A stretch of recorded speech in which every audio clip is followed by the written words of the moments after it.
اسلام آدم علیہ السلام سے چلا، لیکن عرب کی سرزمین پر یہ دین ابراہیمی کے نام سے آیا۔ سب سے پہلے سیدنا ابراہیم خلیل اللہ علیہ الصلاۃ والتسلیم، اس وقت اللہ تبارک و تعالیٰ نے آپ کو مبعوث فرمایا جب دنیا میں کفر و شرک اور گمراہی و ضلالت پھیل چکی تھی، لوگوں میں کثرت سے اپنی عبادت کروانے کا رواج ہو چکا تھا۔ جیسے کہ نمرود کا زمانہ تھا، وہ طاقت و قوت کے بل بوتے اپنی عبادت کرنے پر لوگوں کو مجبور کرتا۔ اس دور میں سیدنا ابراہیم علیہ السلام تشریف لائے عراق بابل کے شہر میں، عراق کا ایک شہر بابل میں، اور وہاں سے آپ نے نور ہدایت کو منور کیا، ایک خدائے واحد کی عبادت کی طرف لوگوں کو بلایا۔ آپ کی آبادی دشمن ہوئی، خاندان دشمن ہوا، بادشاہ دشمن ہوا، بدلے میں آپ کو آگ میں جھونک دیا گیا۔ آپ وہاں سے نکل کر مصر چلے گئے۔ مصر کی سرزمین کو آپ نے اپنا جائے قیام بنایا، وہیں پر رہنے لگے۔ آپ کی شادی حضرت سارہ سے ہوئی، اولاد نہیں تھی برسوں تک۔ پھر حضرت ابراہیم علیہ الصلاۃ والتسلیم کی مخالفت میں بہت سارے لوگ تھے، حکمران تھے، بادشاہ تھے۔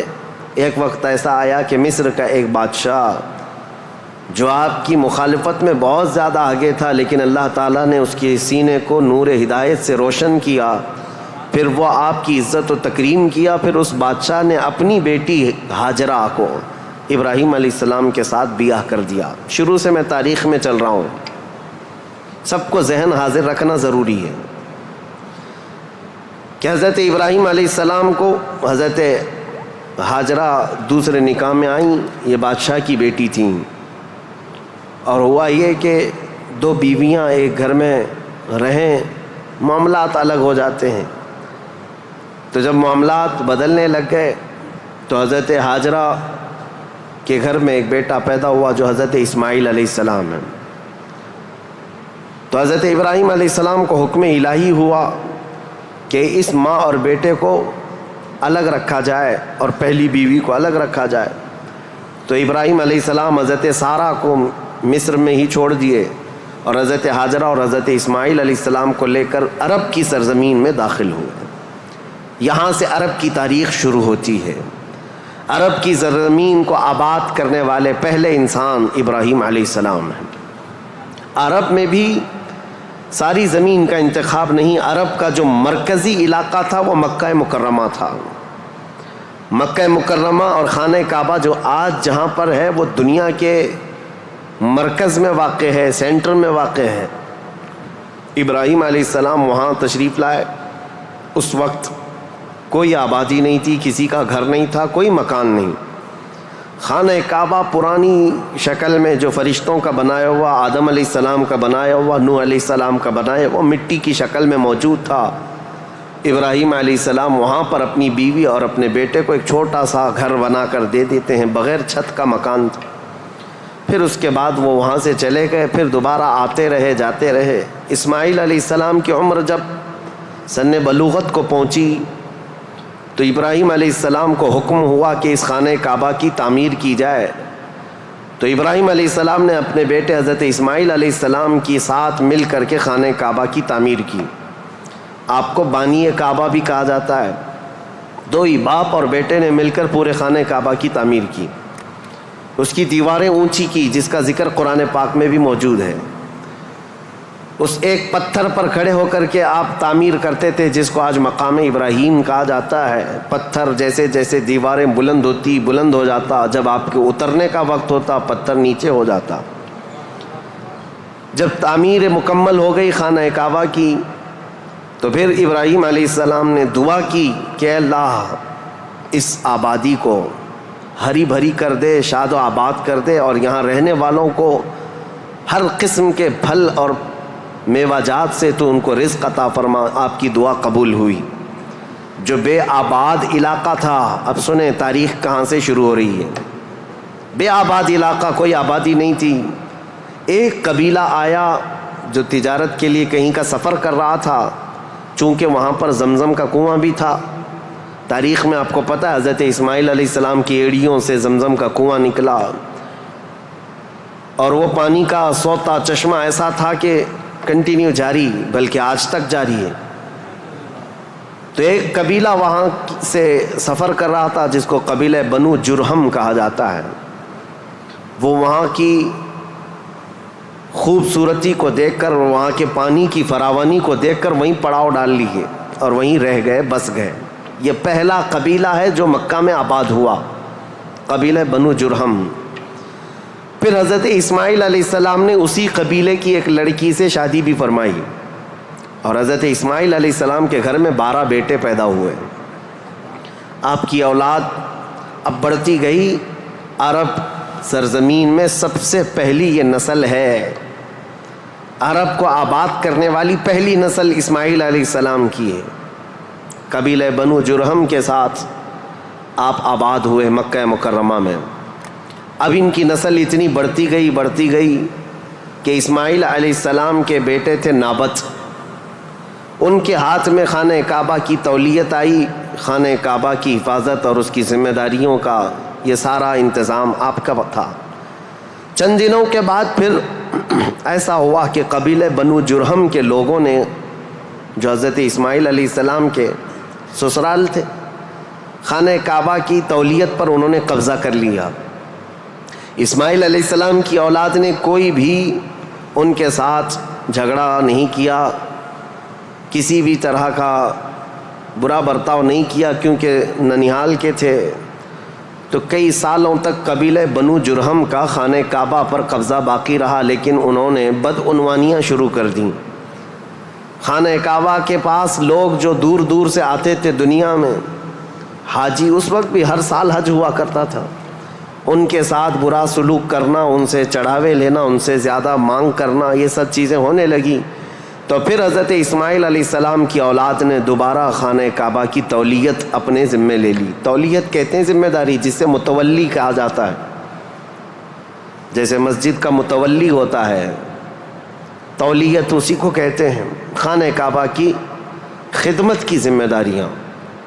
اب یہ زمانہ چلتا رہا، میں آپ کو پہلے یہ خاندانی معاملات بتا رہا ہوں، اس کے بعد پھر یہاں کے سیاسی حالات بھی بتاؤں اور پھر مذہبی حالات بھی آپ کو بتاؤں، تاکہ اسلام کی تاریخ کو سمجھنے کے لیے اس کا بیک گراؤنڈ بھی سمجھنا بہت ضروری ہے، پس منظر کیا تھا یہ معلوم ہونا ضروری ہے۔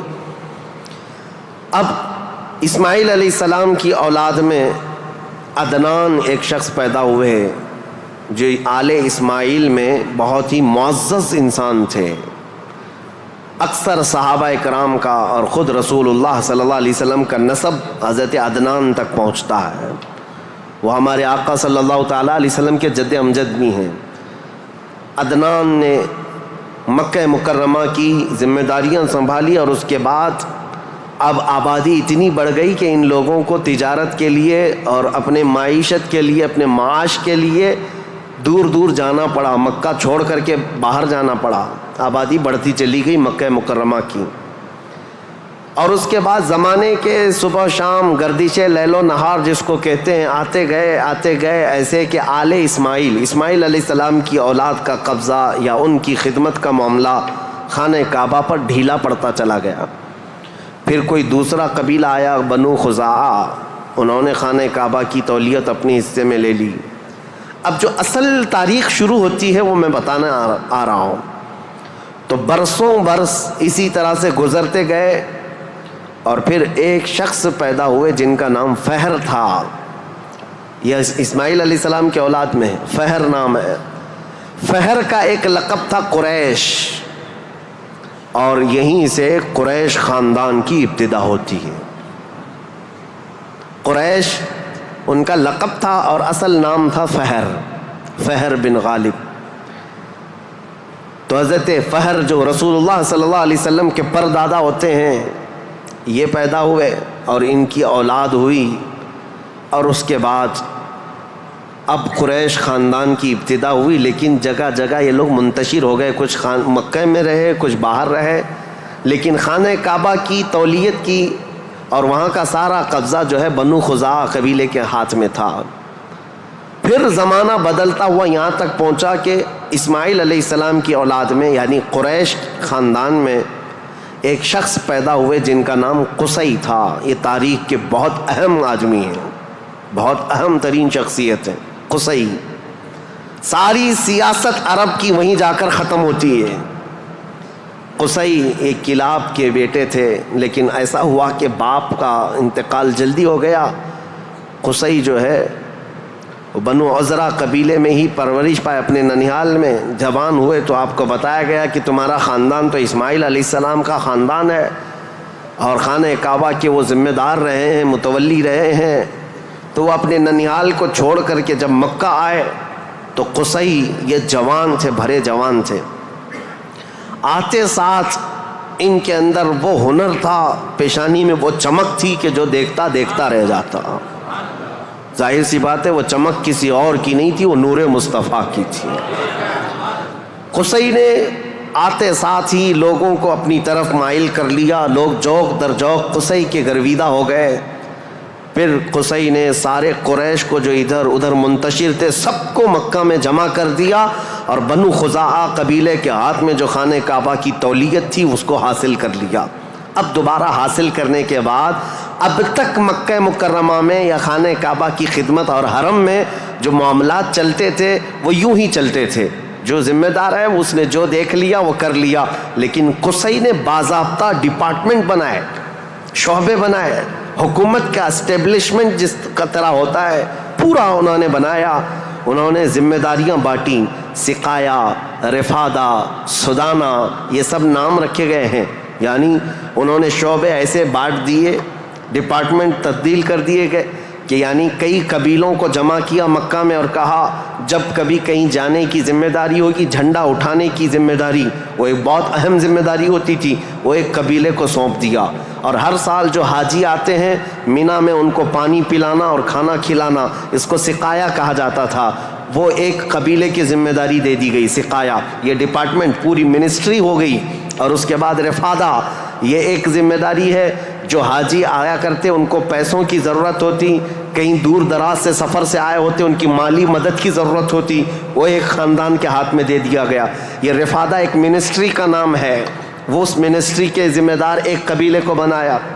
پھر اس کے بعد سدانہ, خانہ کعبہ کی حفاظت, اس کے غلاف کو تبدیل کرنا, اس کی چابی کی ذمہ داری, اس کو کھولنا بند کرنا, اس کی صفائی کرنا, وہ بھی ایک قبیلے کے ذمے میں دے دیا. وہ باضابطہ ایک منسٹری بنائی گئی, ایک وزارت تھی. اور اس کے علاوہ تقریباً انہوں نے 26 منسٹریاں بنائی تھیں, شعبے بنائے تھے. کون؟ حضرت قصی.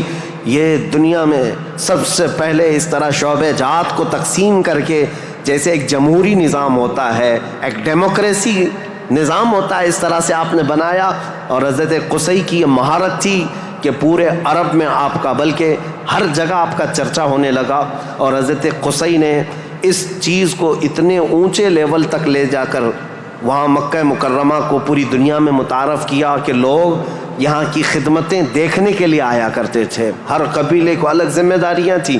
یہ تاریخ ہے. اس کے بعد قصی جلدی ہی انتقال کر گئے, حالانکہ ان کو زیادہ وقت نہیں ملا, ان کا زیادہ وقت نہیں تھا. ان کی شادی ہوئی, شادی ہونے کے بعد ان کے گھر جو بیٹے پیدا ہوئے ہیں وہ 2 بیٹے تھے, ایک عبد الدار اور ایک عبد مناف. قصی نے اپنی ساری ذمہ داریاں, اپنی جانشینی عبد مناف کو دے دیا. عبد مناف یہ بہت ہی پاکیزہ اخلاق کے انسان تھے اور لوگوں میں بہت ہی معزز تھے, مکرم تھے. عبد مناف کے ذمے میں جو کام آئے تھے وہ جس طرح ان کے باپ قصی نے بانٹے تھے.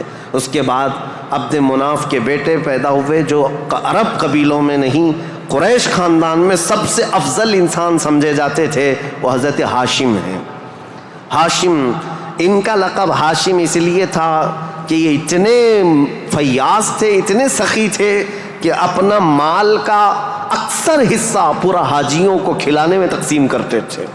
ایک بار عرب میں قحط پڑ گیا تھا, لوگ بھوکے تھے اور لوگوں کے پاس مال و دولت کی کمی بہت زیادہ آ گئی. تو حضرت ہاشم نے سال بھر روٹیوں کے ٹکڑے کر کے ان کو شوربے میں ڈبو کر لوگوں کو پیٹ بھر کر کھلاتے تھے, اس لیے آپ کا لقب ہاشم ہوا. ہاشم اس ذمہ داری کو اس طرح سے سنبھالتے ہیں کہ خانہ کعبہ کی تولیت وغیرہ عبدالدار کے پاس تھی.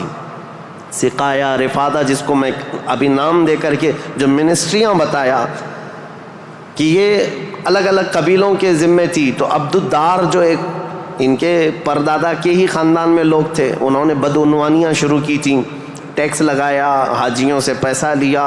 یہ تمام چیزیں ہونے کی وجہ سے حضرت ہاشم نے وہ ذمہ داریاں بھی اپنے ہاتھ میں لے لیں.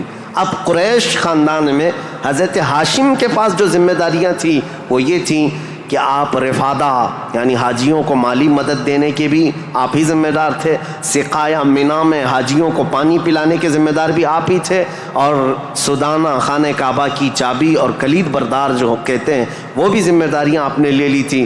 اتنا ہی نہیں، ندوہ ایک وہاں کی ایسی بیٹھک کا نام ہے جو عدالت بھی ہے، پارلیمنٹ بھی ہے، مشورے کی جگہ ہے، جہاں سب کے فیصلے کیے جاتے تھے، وہ بھی حضرت ہاشم کے ذمے میں تھی.